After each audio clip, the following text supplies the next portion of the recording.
এই গল্পটি সম্পূর্ণরূপে কল্পনাপ্রসূত, যদিও কিছু ক্ষেত্রে বাস্তব ঘটনার ছোঁয়া থাকতে পারে।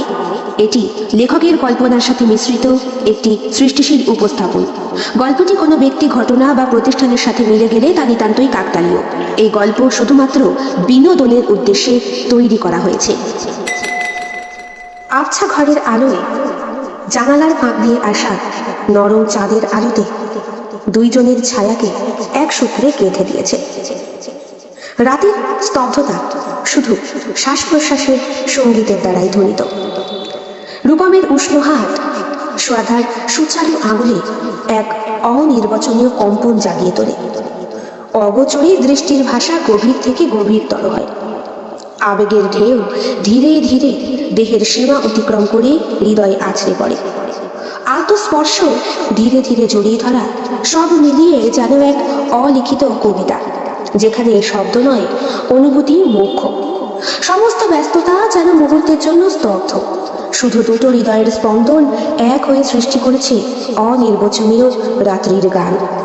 রূপমের হাত দুটো স্ত্রীর বুকের মাঝে খেলা করছে, কখনো ওঠা নামাও করছে তার অন্তর্বর্তী অঙ্গে। বারবার কেঁপে উঠছে সে স্বামীর স্পর্শে। কখনো তার চুল আঁকড়ে ধরছে, কখনো বা পিঠের চামড়ায় দিচ্ছে নখের আঁচড়। রোজকার অভ্যেসের মতো আজও ক্লিনিক থেকে বাড়ি ফিরে ক্লান্ত শরীরটাকে শাওয়ারের জলে ভালো করে ধুয়ে তাড়াতাড়ি রাতের খাওয়া দাওয়া সেরে বেশ খানিকক্ষণ তিনতলার ছাদে পায়চারি করা রূপমের অভ্যেস।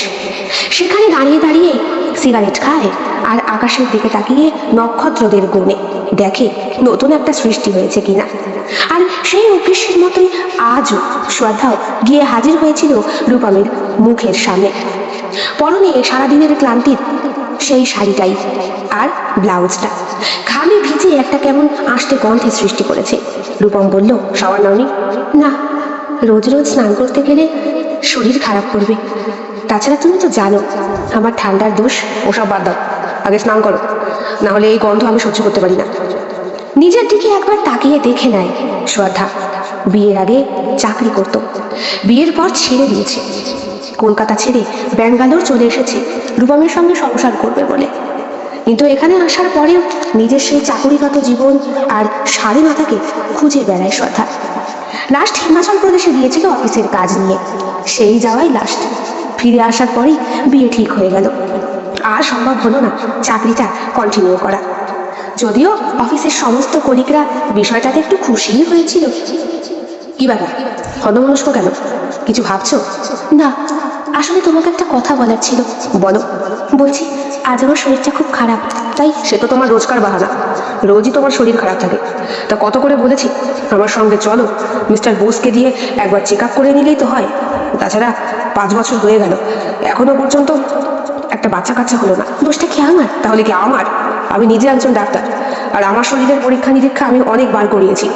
আমার কোনো ত্রুটি নেই। তোমার যে একটু চেক আপ করাতে কি অসুবিধে হয়? রোজই একই কথোপকথন হয় স্বামী স্ত্রীর মধ্যে। রূপম বলল, যাও তুমি ফ্রেশ হও, আমি আসছি।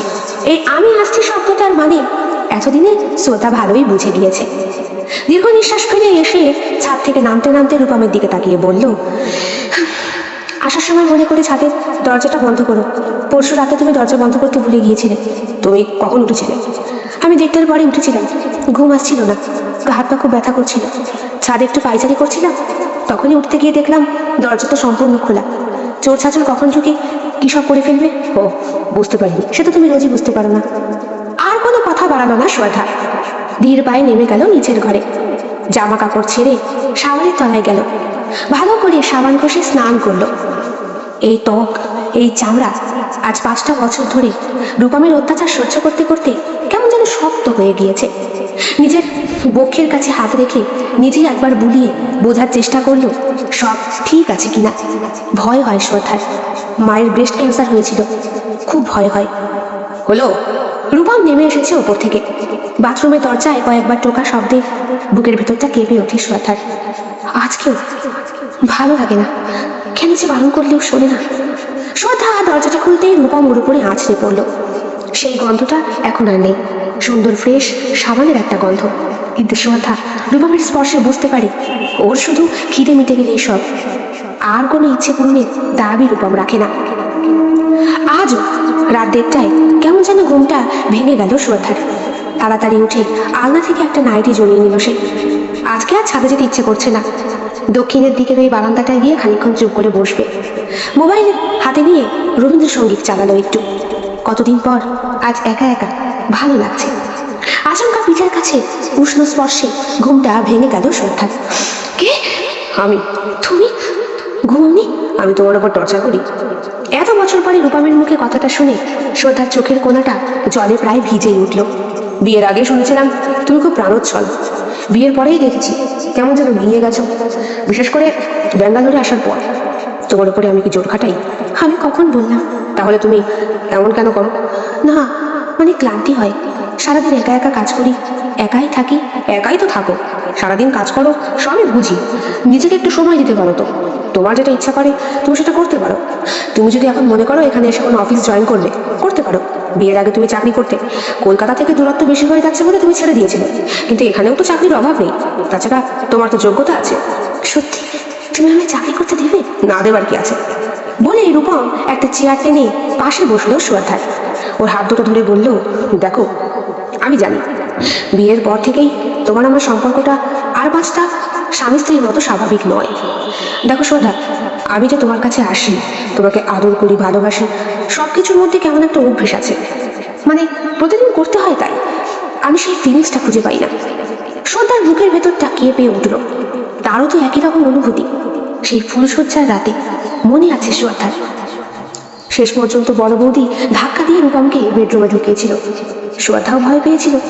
রূপম ওর কাছে আসতে শ্রদ্ধা হাত জোর করে বলেছিল, 2 দিন সময় চাইছি প্লিজ। রূপম বলেছিল আমায় বাঁচালে, আমিও ঠিক তাই। আসলে এত তাড়াতাড়ি সবকিছু হয়ে গেল, বিয়েটা আমি চটজলদি করতে চাইনি।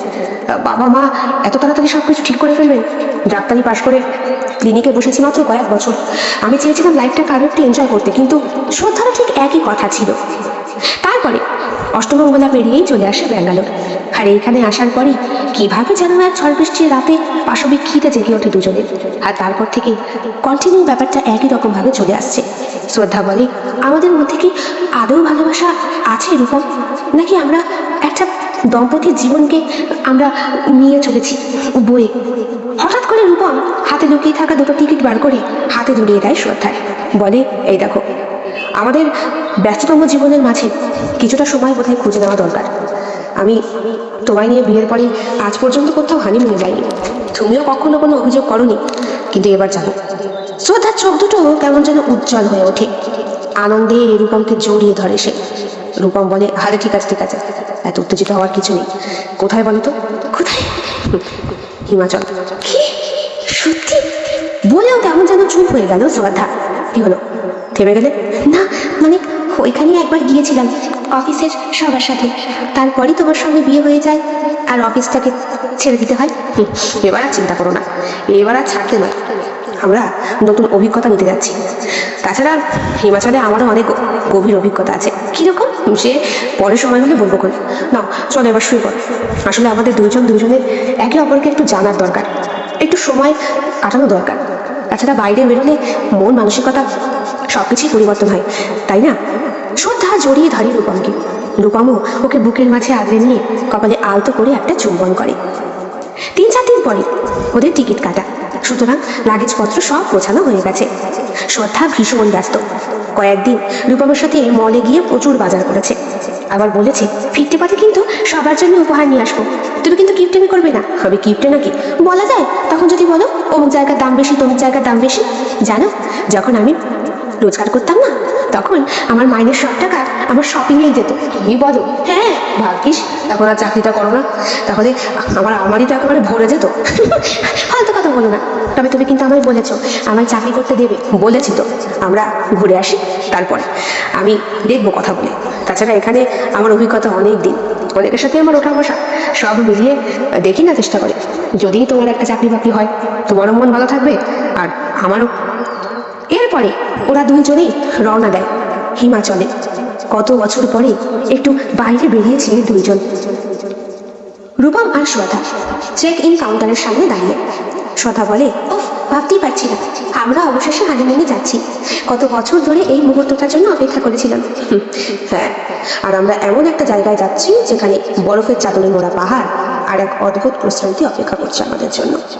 শ্রদ্ধা উত্তেজিত হয়ে বলে, ঠিক বলেছ, হিমাচল প্রদেশে বরফ ঢাকা রাস্তা, কাঠের কটেজ আর গরম চায়ের কাপে বসে একসাথে সময় কাটানো। এমন সময় ফ্লাইটের ঘোষণা হয়। বেঙ্গালুরু থেকে চণ্ডীগড়ের উদ্দেশ্যে রওনা হওয়া 6:59 10 মিনিটের মধ্যে। যাত্রীদের অনুরোধ করা হচ্ছে বোর্ডিং গেটের দিকে এগিয়ে যাওয়ার জন্য। চলো, বোর্ডিং শুরু হয়ে গেছে। তারা দুইজন ফ্লাইটে উঠে বসে এবং কিছুক্ষণ পরেই প্লেন উঠতে শুরু করে। জানলা দিয়ে দেখে, শ্রদ্ধা দেখো শহরটা কেমন ছোট্ট আর কত সুন্দর লাগছে। হ্যাঁ, কয়েক ঘন্টার মধ্যে আমরা চণ্ডীগড় নামবো। সেখান থেকে শিমলা যাব, তারপরে আমাদের হোটেল। তুমি কি জানো আমাদের হোটেলের নাম? অবশ্যই, স্নো প্যারাডাইস রিসর্ট। কেমন নামটা? খানিকক্ষণ চুপ করে থাকলো শ্রদ্ধা, তারপরে হেসে বলল, একদম স্বপ্নের মতো। বরফে ঢাকা রিসর্ট, কাঠের কটেজ আর আমাদের দুইজনের একান্ত মুহূর্ত। কিছুক্ষণ পর তারা খাবার খায়, বিশ্রাম নেয়। কয়েক ঘন্টা পর প্লেন চণ্ডীগড়ে ল্যান্ড করে। এখন আমাদের কি করতে হবে জিজ্ঞেস করে শ্রদ্ধা। এখান থেকে আগে ট্যাক্সিতে কালকা স্টেশন যাব, তারপর টয় ট্রেনে করে সিমলা পৌঁছাবো। হো, টয় ট্রেনের যাত্রাটা দারুণ হবে। তারা কালকা পৌঁছে টয় ট্রেনে ওঠে। ট্রেন পাহাড়ি পথ ধরে এগোতে থাকে। রূপম, এটা যেন কোনো সিনেমা দৃশ্য। চারপাশে সবুজ পাহাড়, মেঘের ছোঁয়া আর এই টয় ট্রেনের ধীর লয়ে চলা। অসাধারণ। আমাদের জীবনের এক অমলিন স্মৃতি হয়ে থাকবে এই যাত্রা। কয়েক ঘন্টা পর তারা সিমলায় পৌঁছে ট্যাক্সি নিয়ে স্নো প্যারাডাইস রিসোর্টে পৌঁছে যায়। রিসোর্টের প্রবেশদ্বারে নেমে চারপাশে দৃশ্য উপভোগ করে তারা। বরফে মোড়া গাছ, কাঠের কটেজ, দূরে পাহাড়ের চূড়ায় সূর্যাস্তের আলোর ঝিলিক। রূপম, এটা যেন কোনো স্বপ্নের রাজ্য। শ্রদ্ধার হাত ধরে রূপম বলে, আর সেই স্বপ্নের রাজ্যে তুমি আর আমি। রিসর্টে রিসেপশনে চেক ইন করে নিজেদের রুমে গিয়ে জানলার পাশে দাঁড়িয়ে বরফে ঢাকা পাহাড়ের দিকে তাকিয়ে থাকে ওরা। নতুন জীবনের জন্য যেন অপেক্ষা করছে পাহাড়গুলো, আহ্বান জানাচ্ছে তাদের। ঠিক সেই সময় হঠাৎ করেই দরজায় নক করার শব্দ। এখন আবার কে এলো? দেখছি। কেমন লাগছে তোমার সাথে বলো? খুব ভালো লাগছে। আসলে তুমি যখন আমাকে বললে ঘুরতে যাব, তখনও কেমন জানো আমার কথাটা বিশ্বাস হয়নি, তাই তো? হ্যাঁ হ্যাঁ, দাঁড়াও এক সেকেন্ড, দেখে আসি কে। দরজা খোলার সঙ্গে সঙ্গে একটা ছেলে দাঁড়িয়ে। সে ওদেরকে বলল, খাবার দাবারের প্রয়োজন হলে এইখানেই পাওয়া যাবে, আর ইচ্ছে করলে ওনারা বাইরে থেকেও খেয়ে আসতে পারে। খানিকক্ষণ রূপম তাকিয়ে থাকলো সেই ছেলেটির মুখের দিকে। ছেলেটিকে দেখে কেমন যেন চেনা চেনা লাগছে। ছেলেটিও রূপমকে চিনতে পারেনি তো? না চেনাটাই ভালো। দরজা বন্ধ করতে করতে রূপম বলল, আমরা জানি, এর আগেও আমি এসেছি, তুমি এসো। ছেলেটি বেরিয়ে যেতেই দেখলো শ্রদ্ধা ওর পেছনে এসে দাঁড়িয়েছে। তাকিয়ে থাকে রূপম ওর দিকে অপলক দৃষ্টিতে।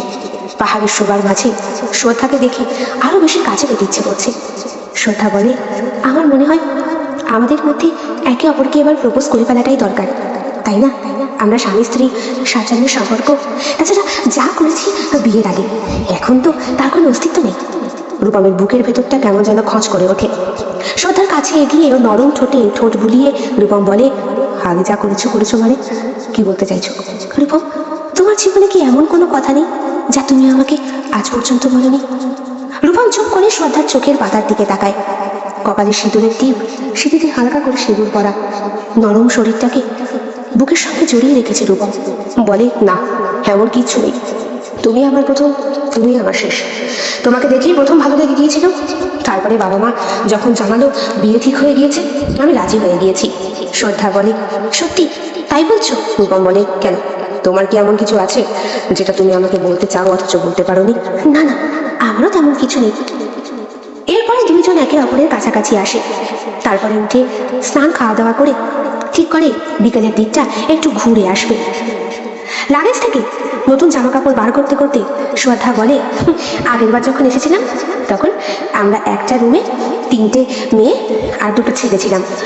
এই রুমটায় না, ওই নিচের ঘরের রুমগুলোতে। এই একই হোটেলে ছিলে? হ্যাঁ, এটাই তো দামি রিসোর্ট। তারপরে ভোর রাতের দিকে সে কি বিচ্ছিরি কাণ্ড।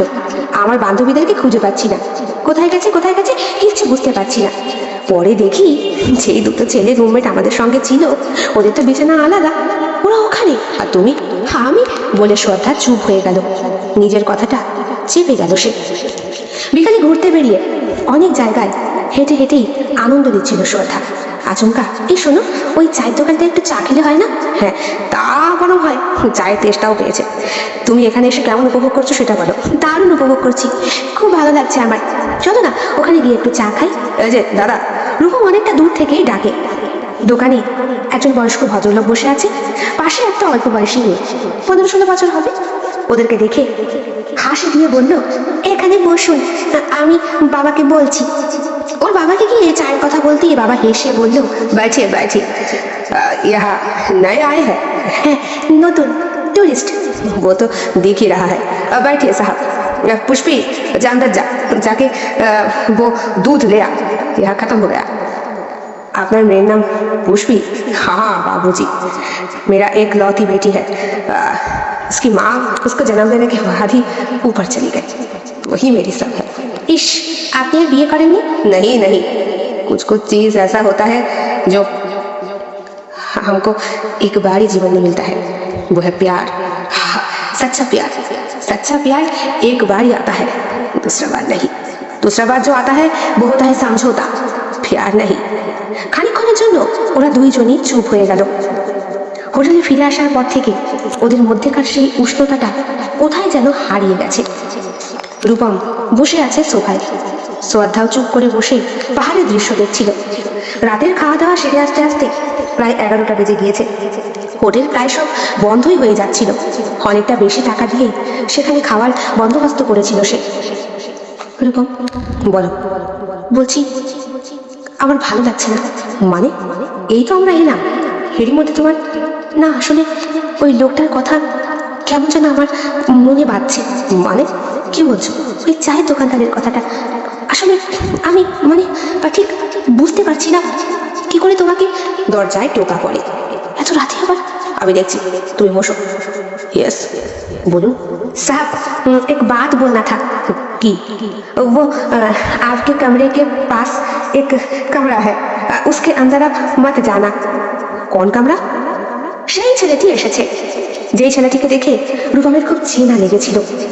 ছেলেটি রূপমকে তার একদম পাশের ঘরটাকে চিহ্নিত করে বলল, वो घर मैनेजर साहब ने मुझको बोला है आप लोगों को सावधान करने के लिए। কেন, হয়েছেটা কি? वो क्या है ना साहब जी, आज के ही दिन उस घर से बहुत आवाज आती है, इसलिए। মানে ভূত আছে নাকি? ঘর থেকে বলে ওঠে শ্রদ্ধা। কি বলছে রূপম? আমার তো ভয় করছে। এক সেকেন্ড দাঁড়াও, এগুলো কি কি বলছো ভাই? তাহলে এই রুমটা কেন দিলে আমাদের? আমরা কত দূর থেকে এসেছি, তাছাড়া ভাড়াও তো। এর মধ্যে ম্যানেজার উপরে উঠে আসে, হাত জোর করে বলে, আসলে আমি সত্যি ক্ষমা চাইছি। বুঝতেই পারছেন এখন সিজন, সব কটা ঘর বুক। আপনাদেরকে ইচ্ছে থাকলেও আমি আর কোনো ঘর দিতে পারিনি। আর ওই ঘরটা থেকে এই আজকের রাতটাই, জাস্ট আজকের রাতটাই একটু সামনে নিন, কিচ্ছু হবে না। আজকে রাত কেন? রাতে কি হয়েছিল? আসলে স্যার, আসলে হাসি বলে একটি মেয়ে আজ থেকে বেশ কয়েক বছর আগে, এই ধরুন তাও বছর 5-6 আগে, ওই ঘরে আত্মহত্যা করেছিল আজকের ডেটে। তাই ওই ঘরে কেমন যেন অদ্ভুত অদ্ভুত শব্দ হয়। গত 5 বছরে যারা এই ঘরে থেকেছে তারা প্রত্যেকেই ওই শব্দের সম্মুখীন হয়েছে। আপনারা যদি রাত বেরাতে ভয় পান তাই আসলে, আর আপনারা তো স্বামী স্ত্রী, কোনো প্রবলেম নেই। যদি অবিবাহিত হতেন তাহলে না হয় একটা ভয় ছিল। মানে এর আগে যারা এসেছিল তারা অবিবাহিত ছিল, আমাদেরকে বলেছে স্বামী স্ত্রী, আমরা রুম দিয়ে দিয়েছিলাম। কিন্তু ওই মেয়েটি মারাত্মক ভয় পেয়েছিল, আর ছেলেটি পরের দিন থেকেই কথা বলা বন্ধ করে দিয়েছিল। পুলিশ এসে একটা বিশ্রী ব্যাপার, সব ব্যাপারটা বুঝে রূপম দরজাটা বন্ধ করলো। হঠাৎ করে দরজা খুলে ম্যানেজারকে ডেকে বলল, এক্সকিউজ মি ম্যানেজার, শুনুন। হ্যাঁ স্যার বলুন। কি নাম বললেন মেয়েটার? হাসি। হাসি স্যার, টাইটেলটা মনে নেই। এসেছিল একাই মেয়েটি, ওই মেয়েটির কথাই বলছি। দরজা বন্ধ করে রূপম ঘরে আসে, ধপ করে সোফায় বসে পড়ে। শ্রদ্ধাও জানলার দিকে তাকিয়ে রয়েছে, হাতে মোবাইল ফোনটা। কিছু ভাবছো? না, কিছু ভাবছি না। এমন জায়গায় এলাম যেখানে এসে একটু শান্তি নেই আর কি। এমন কথা বলো না, দেখো সব ঠিক হয়ে যাবে। তুমি মোবাইলে কি ঘাটছো বলো তো? কই কিছু না তো। মনে হচ্ছে কিছু একটা সার্চ করছিলে। না না, এমনি আসলে ওই আর কি। রূপম চোখ বন্ধ করে সোফায় মাথাটা এলিয়ে দেয়। তুমি বিছানায় শোবে না? না, ভালো লাগছে না, শরীরটা ভীষণ টায়ার্ড। তুমি ঘুমো। হ্যাঁ, এখনো আমাদের 3টে দিন কাটাতে হবে এখানে। আগামীকাল সকালে উঠেই আমরা বরং হোটেলটা বদলে নেবো। সেই বরং ভালো। আচ্ছা, তুমি তো আমায় আগে বলতে পারতে, তুমি এই হোটেলে এসেছিলে, তোমার অভিজ্ঞতা আছে, তাহলে আমি এটা আর বুক করতাম না। নতুন কোনো জায়গায় যেতাম। আচ্ছা, তুমিও তো বললি তুমি নাকি হিমাচলে এসেছিলে, তাই তোমারও কোনো অভিজ্ঞতা আছে নাকি এই হোটেলে? রূপম চুপ হয়ে যায়। বেশ কয়েক বছর আগের কথা। হাসি যখন জন্মায় তখন ওর মুখের হাসি দেখে ওর বাবা ওর নাম স্থির করেছিল। মাতৃগর্ভ থেকে সন্তান প্রসব হওয়ার পরেই সে কাঁদে। হাসি কাঁদেনি, হেসেছিল। কোলে বুকে জড়িয়ে ধরে বাবা আশুতোষ নাম রেখেছিলেন হাসি। পড়াশোনায় হাসির বেশ ভালো। নিজের ইচ্ছেতেই এমএসসি পড়তে চেয়েছিল সে। কলকাতা কলেজে ভর্তিও হয়েছিল সে। সে বিজ্ঞান বিভাগে পড়াশোনা করত। আর সেইখানেই পরিচয় হয়েছিল রূপমের সাথে।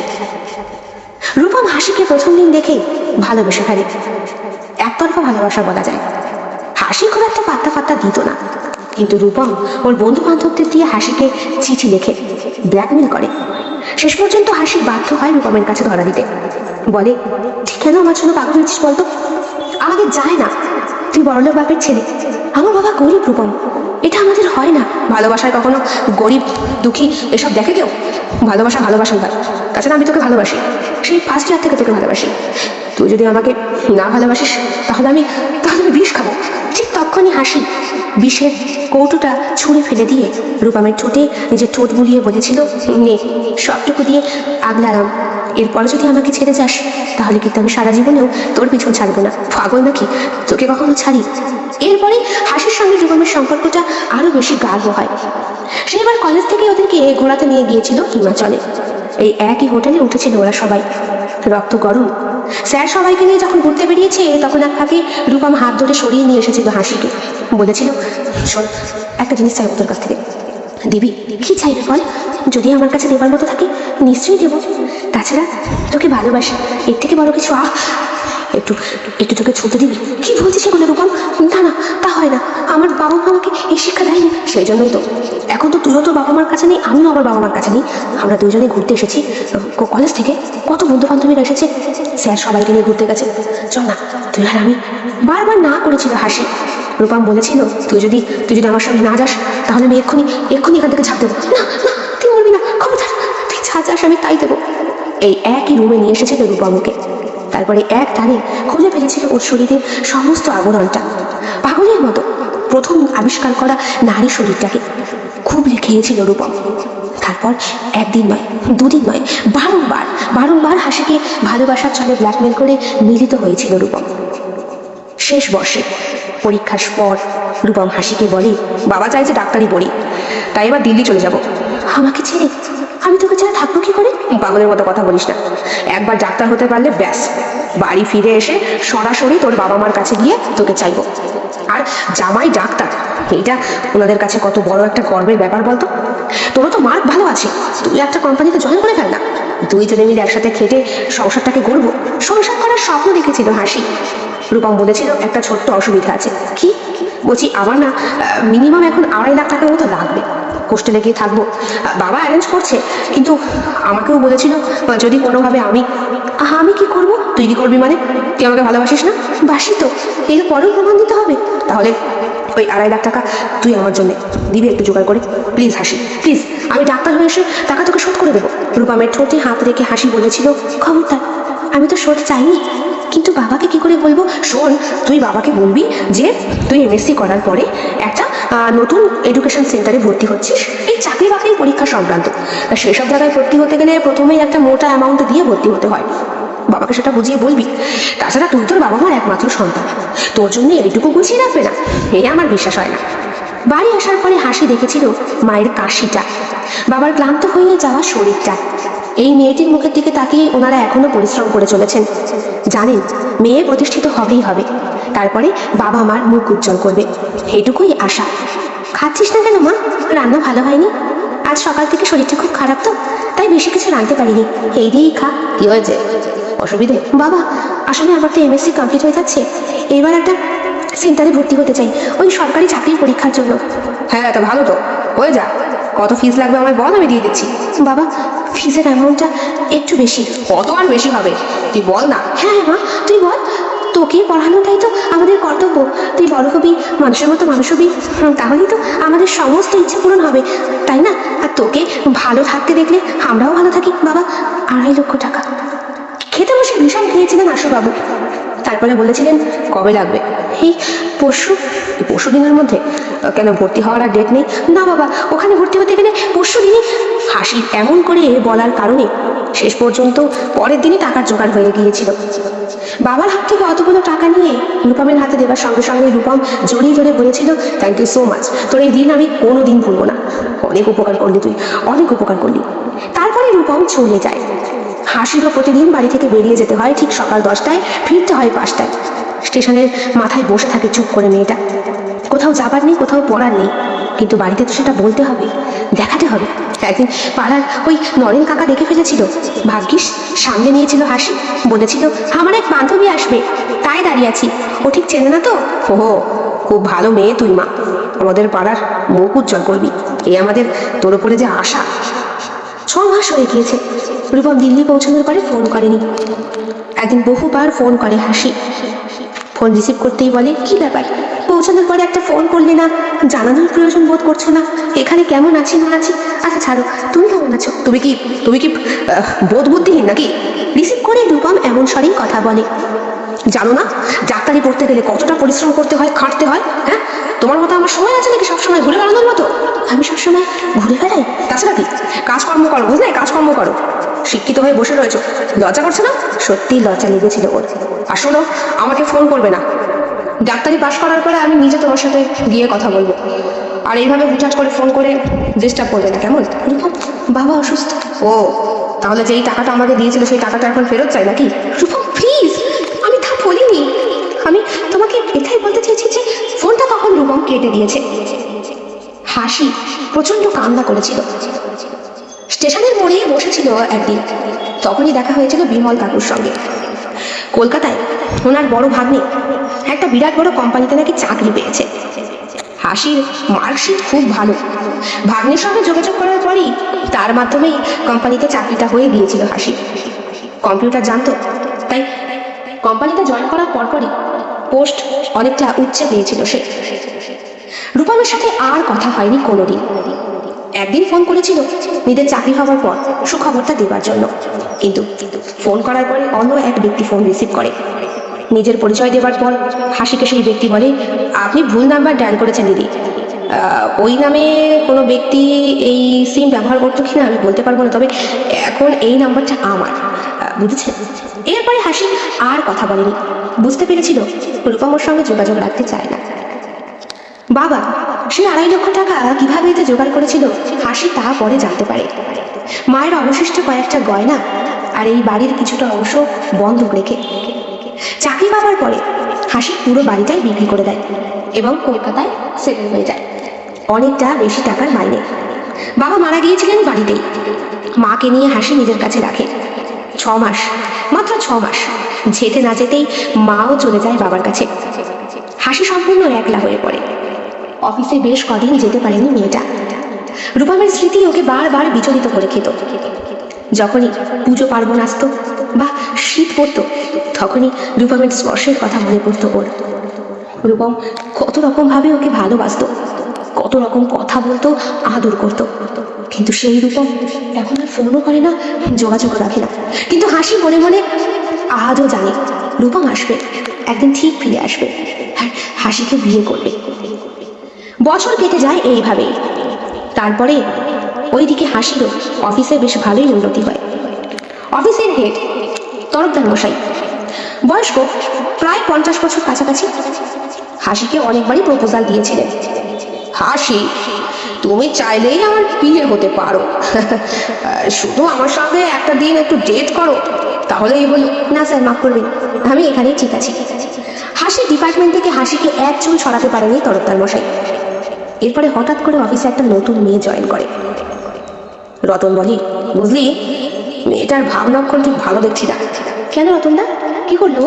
শোন হাসি, তুই কাজকর্ম করে আজ ডিপার্টমেন্টের নাম অনেকটাই উজ্জ্বল করেছিস, আর তোর জন্য অনেক এগ্রিমেন্ট আমরা খুব শিগগিরই পেয়ে গিয়েছি। এইটা আমি অস্বীকার করতে পারি না, তরফদার মশাই হয়তো অস্বীকার করলেও করতে পারে। নতুন মেয়েটাকে দেখেছিস? ওই দেখ। অফিসে তখন নতুন একটি মেয়ে ঢুকছে, শর্ট স্কার্ট পরা, শর্ট টপ পরা, মাথার চুলটা ছাড়া, চোখে চশমা, দেখতে সম্পূর্ণ অত্যাধুনিকা। বেশ উচ্চতায়, তবে হাসির থেকে কিছুটা খাটোই হবে। হাসির কাছেই এসে মেয়েটি দাঁড়ালো। আপনাকে স্যার ডাকছেন? এতদিন তরফদার মশাই কোনোদিনই হাসিকে স্পেশালি ভাবে এইভাবে ডেকে পাঠাননি, তবে হাসির আজকে যাবার পরপরই মেলাই কামি স্যার। হ্যাঁ, এসো। শোনো, তোমার ডিপার্টমেন্টে একটু পরিবর্তন করা হলো। হ্যাঁ, এই যে নতুন মেয়েটিকে দেখছো, ওর কাজকর্ম তোমার থেকে অনেকটাই ভালো। তাই আমি মনে করছি আপাতত ও তোমার ডিপার্টমেন্টে থাক, আর তুমি ওই ওই ডিপার্টমেন্টে দেখো, কেমন? ডি গ্রুপে। হাসির মুখটা কেমন যেন ছোট্ট হয়ে যায়। এত বছর চাকরি করে এতটা ইমপ্লিমেন্ট করার পর কিভাবে এটা সম্ভব হলো? এদিকে রতন থেকে শুরু করে স্নিগ্ধা, শর্মিষ্ঠা সবাই জেনে গিয়েছে পুরো ব্যাপারটা। ক্যান্টিনে খাবার খেতে খেতে ওরা বললো, হাসি তোর সাথে এটা খুব খারাপ হলো রে। মেয়েটা বোধহয় বসের সাথে ঠিক ডেট করেছে, আর বস তোকে বারবার প্রলোভন দেখাতো। হাসি তখন প্রায় কেঁদেই ফেলে বলে, আমি যে ডেট করতে পারবো না রতনদা। আর তোরাও তো জানিস রূপমের জন্য আমি আজও অপেক্ষা করছি। আমি জানি রূপম আসবে আর আমাকে একদিন বিয়ে করবে, নিয়ে যাবে। একটা দীর্ঘশ্বাস ফেলে শর্মিষ্ঠা বলে, বুঝতে পারছি তোর অবস্থা, তোর ইমোশনে আমরা আঘাত দিতে চাই না, কিন্তু হাসি আজ এতগুলো বছর হয়ে গেছে, আমাদের হিসাব মতো ডাক্তারি পাশ হয়ে যাওয়ার কথা। আর পয়সা জমানোর জন্য অবশ্যই শহরেও আসবে, নাম প্রচার হবে। আমরা কিন্তু এমন কিছু শুনিনি। তোকে শুধু শুধু দুঃখ দিতে চাই না, তবু হাসির মন তবুও মানে না।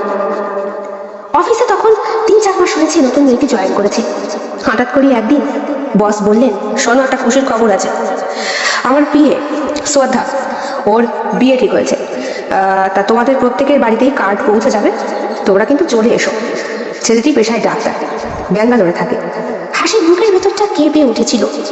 সেই দিন আর কাজ করতে পারিনি বেশিক্ষণ। তাড়াতাড়ি বাড়ি ফিরে এসেছিল। এসে দেখে পিয়ন দরজার ফাঁক দিয়ে একটা চিঠি ঢুকিয়ে দিয়ে গেছে। হাতে নিতেই হাসির বুকের ভেতরটা কেঁপে ওঠে। নামে দেখতে পায় ডাক্তার রূপম। পাশে শ্রদ্ধার নামটা চলচল করছে। এই রূপম সেই রূপম নয় তো? না না না, পৃথিবীতে কি একটা রূপম আছে নাকি? এ ঠিক অন্য কেউ, নিজের মনকে মানানোর জন্য। রূপম আর শ্রদ্ধার বিয়ের দিন সেজে গুজে হাজির হয়েছিল হাসি। সেই যে দেখতে পেল বর বেশে রূপমকে বরণ করতে শ্রদ্ধার মার, ব্যাস হাসির মুখে সমস্ত হাসি নষ্ট হয়ে যায়। পরের দিন হাসি চলে আসে হিমাচলে, এমার্জেন্সি টিকিট বুক করে। আর এসে যেই রুমটায় ওরা মিলিত হয়েছিল সেই পাশের রুমে গিয়ে গলায় দড়ি দিয়ে আত্মহত্যা করে। দিনটা ছিল শ্রদ্ধার বউ ভাতের দিন। বধূ বেশে সারা বাড়িতে ঘুরে বেড়াচ্ছে সে। হঠাৎ করে ফোন আসে, বৌদি তোমার ফোন এসেছে, তোমার ঘরেই বাজছিল। দাদাভাই বললো তোমাকে ফোনটা দিয়ে আসতে। রূপমের সাথে শ্রদ্ধার খুব একটা কথাবার্তা হয়নি, দেখে শুনে বিয়ে, আর খুব তাড়াতাড়ি বিয়ে। শ্রদ্ধার বাড়ি থেকেও দেরি করতে চায়নি, কারণ মেয়ের চলন বলন তখন অনেকটাই পরিবর্তন হয়েছে। অতিরিক্ত স্বাধীনতায় তার পা নষ্ট হয়ে গিয়েছে, তার শরীরটাও নষ্ট হয়ে গিয়েছে। ওই কথা একটা ভালো ছেলেকে বললে সে কখনোই এই মেয়েকে বিয়ে করবে না। তাই রূপম যেহেতু ব্যাঙ্গালোর থেকে ফিরে এসেছে কয়েকদিনের ছুটিতে, এমন সাত তাড়াতাড়ি বিয়েটাই ওর পক্ষে শ্রেয়। কে বলছেন? নমস্কার, আমি ইন্সপেক্টর সৌরভ বলছি। আপনাকে একটু থানায় আসতে হবে। অবাক হয়ে গিয়েছিল সে। তারপরে বাড়িতে শ্বশুরবাড়ির লোককে বলার পর রূপম গিয়েছিল বাজারে। ড্রাইভার বলল, আমি বৌদিকে নিয়ে যাচ্ছি। শ্রদ্ধা একাই পৌঁছে গিয়েছিল থানায়। ইন্সপেক্টর সাহেব তখন সামনে বসে, আরো অনেকেই উপস্থিত সেখানে। রতন আছে, শর্মিষ্ঠা আছে, সবার চোখেই জল। স্যার এই যে, এই শ্রদ্ধা। নমস্কার স্যার। বসুন। আপনার সঙ্গে সম্পর্কটা কেমন ছিল হাসি? হাসি? কে হাসি? এবার ইন্সপেক্টর ছবিটা দেখালেন, চিনতে পারছেন? ও এই মেয়েটি? হ্যাঁ, এরা সবাই বলছে আপনি অফিসে জয়েন করার পরই নাকি হাসি যে ডিপার্টমেন্টে ছিল সেখান থেকে তাকে সরিয়ে দেওয়া হয় এবং আপনাকে রাখা হয়। আপনি কি বসের সাথে স্পেশালভাবে কোনো ডেট ফেট করেছিলেন? এগুলো কি বলছেন স্যার? আর তাছাড়া আমাকে ধরে এনেছেন কেন? আমার বিরুদ্ধে কোনো কিছু? হ্যাঁ, তোমার জন্যই বলেছে হাসি, তোমার জন্য। তুমি অফিসে এলে, বসের সাথে কি করলে জানি না, বস ওকে নিচু ডিপার্টমেন্টে পাঠিয়ে দিল। এদিকে হাসির সমস্ত কিছুতে A গ্রেড, 5 স্টার। ওর জন্য কোম্পানি কতটা লাভ পেয়েছে। স্যার ওকে গ্রেফতার করুন। তখনই থানার বাইরে একটা বড় গাড়ির শব্দ। রূপম আসে, চোখে চশমা, পাঞ্জাবি পরা, উচ্চতায় প্রায় 6 ফুটের কাছাকাছি। রতন, শর্মিষ্ঠা এরা কেউই রূপমকে চিনত না বা জানতো না, নামটাই শুধু শুনেছিল। রূপমের সঙ্গে একজন কালো কোট পরা উকিল ঢুকলেন। উনি এসে ইন্সপেক্টর সাহেবকে কত কিছু প্রশ্নপত্র করার পরে একটা কাগজ দিয়ে বললেন, আপনি কোনো এভিডেন্স ছাড়া এইভাবে কাউকে ধরে আনতে পারেন না। তাছাড়া আজ ম্যাডাম আর স্যারের বউ ভাত, প্লিজ ওদেরকে যেতে দিন। সেই সময় শ্রদ্ধা উকিলের সঙ্গে বেরিয়ে গেলেও রূপম আবার ঘুরে আসে। ইন্সপেক্টরের দিকে তাকিয়ে বলে, আপনি কেন ওকে ধরে নিয়ে এসছেন? ব্যাপারটা কি? আমি তখন বাড়ি ছিলাম না, বাজারে গিয়েছিলাম। বলতে পারেন? আসলে ওনার অফিসের স্টাফ একটি মেয়ে আত্মহত্যা করেছে হিমাচলে, তাই কিছু জিজ্ঞাসাবাদের জন্য আত্মহত্যা করেছে। হ্যাঁ। নামটা? নাম শুনলে কি আপনি চিনবেন? ইন্সপেক্টর সাহেব আবার সেই একই ছবি দেখিয়েছিল রূপমকে। রূপম ছবিটা হাতে নিয়ে নামটা উচ্চারণ করার আগেই শ্রদ্ধার পেছন থেকে তার ডাক, তুমি আসবে না? হ্যাঁ যাই। হাসি হাসি চলে গেল।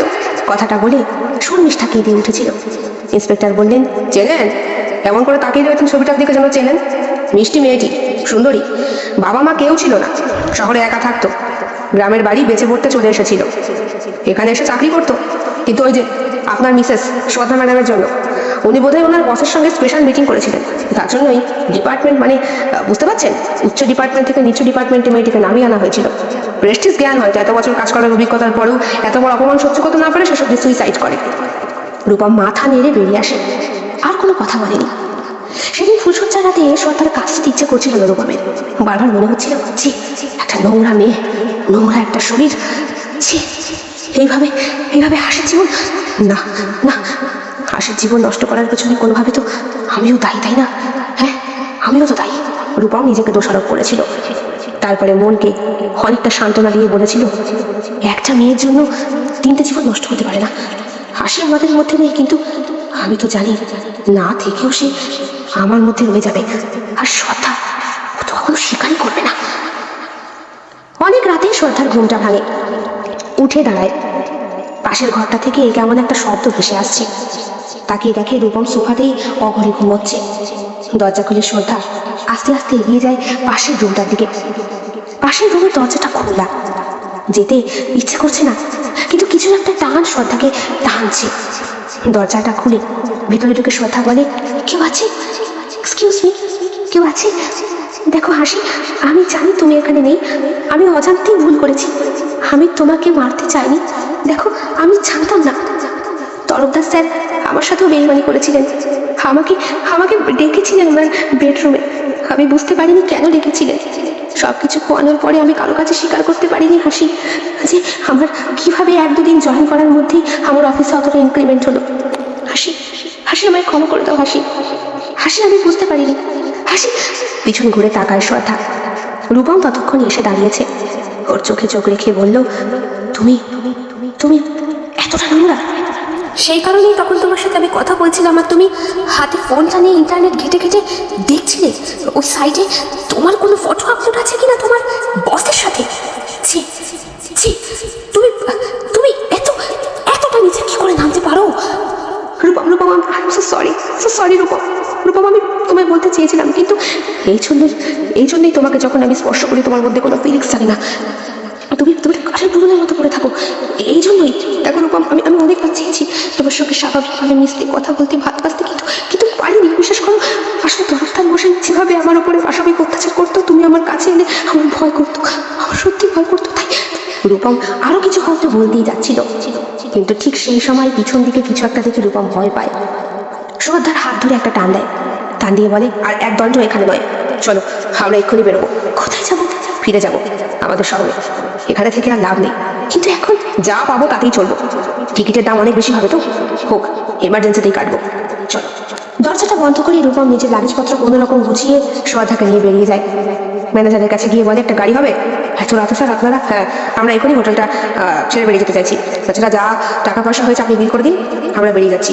কিন্তু স্যার, ঠিক আছে, আমরা স্টেশনে গিয়ে রাত কাটাবো, তাও ভালো, এখানে আর এক দণ্ডও নয়। শ্রদ্ধাকে নিয়ে গাড়িতে উঠে বসে রূপম। ম্যানেজার বলেছিলেন, ঠিক আছে, আমার গাড়িতে আপনারা চলে যান, আমার ড্রাইভার আপনাদেরকে স্টেশনে পৌঁছে দিয়ে আসবে। গাড়িতে উঠে রূপম বলে, শ্রদ্ধা, হাসি তোমার মধ্যে নেই, আমার মধ্যেও নেই, কারণ আমি তো কখনো ওকে দেখিনি, জানতামও না। তবুও বলছি, কিছু কিছু কথা চিরদিনের জন্য গোপন রাখাই ভালো। এখানে যা হয়েছে সেটা এই পর্যন্তই থাক, এর বেশি আর বাড়িয়ে লাভ নেই। শহরে ফিরে আমাদের ভবিষ্যৎ নিয়েও কিছু একটা ভাবতে হবে। মানে মানে তোমার মতো একটা ঠান্ডা জীবকে নিয়ে আমিও সংসার করতে পারছি না। শ্রদ্ধা আকাশের দিকে তাকায়, বিদ্যুৎ চমকালো বোধহয় তখন। মনে মনে শ্রদ্ধা ভাবে, ভাব ভাব কখনো ছাড়ে না। রূপম, আর একটা সুযোগ কি আমাকে দেওয়া যায় না? কিন্তু কথাটা শ্রদ্ধার কণ্ঠ থেকে বেরোয় না। অন্যদিকে রূপমও শ্রদ্ধার দিকে তাকায়, তাকিয়ে বলতে চায়, আমিও তোমাকে সেরকম করে কখনো আগলে রাখতে পারিনি, ভালোবাসতে পারিনি, কারণ হাসি আমাদের মধ্যেই রয়ে গিয়েছে, মধ্যবর্তী হয়ে। তাই এই সম্পর্কটা এই পর্যন্তই ইতি টানা ভালো। আমাকে তুমি ক্ষমা করে দিও। তুমি সুযোগ চাইলেও তোমাকে আমি আর সুযোগ দিতে পারছি না। কোথাও হয়তো একটা হাসির শব্দ ভেসে আসে, সেটা রূপমের কানেও যায়, শ্রদ্ধার কানেও যায়। সেই হাসিটা প্রকৃতিতে হয়ে আবার প্রকৃতিতেই কিভাবে যেন মিলিয়ে গেল।